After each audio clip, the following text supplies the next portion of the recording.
ఈ వీడియోని మీరు స్కిప్ చేస్తే మీరు చాలా మంచి విషయాన్ని మిస్ అయిపోతారు. ఈ వీడియోలో కనిపిస్తున్న అక్కని చూడండి. ఆ అక్కకి వాళ్ళ అమ్మ నాన్న ఎంతో ఘనంగా పెళ్లి చేశారు. ఎంతో కట్నం, ఎన్నో నగలు, బండ్లు అవన్నీ ఇచ్చి మరి ఒకడికి ఇచ్చి పెళ్లి చేశారు.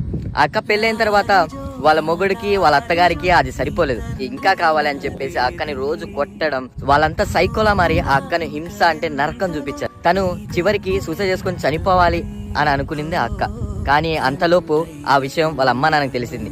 నువ్వెందుకమ్మా చనిపోవడం అని చెప్పేసి ఈ సృష్టిలో ఎవ్వరు చేయని అంత గొప్ప పని వాళ్ళ అమ్మ నాన్న చేశారు. వాళ్ళ కూతుర్ని ఎలాగైతే అత్తారింటికి పంపించారో అలాగే వాడితో విడాకులు ఇప్పించి, డైవర్స్ ఇప్పించి అంతే ఘనంగా బ్యాండ్ బజాయిస్తూ, పటాకులు కాస్తూ ఊరేగింపుగా తన ఇంటికి తీసుకొచ్చుకున్నాడు వాళ్ళ నాన్న. మహాలక్ష్మేన తన కూతుర్ని. వా ఏది అమ్మ నాన్న కదా. సో ఈ అమ్మ నాన్నకి మనం మరి కామెంట్ బాక్స్ లో లవ్ హార్ట్స్ పెట్టకపోతే తప్పు మందే కదా. కామెంట్ బాక్స్ లో లవ్ హార్ట్స్ పెట్టి వెళ్ళండి.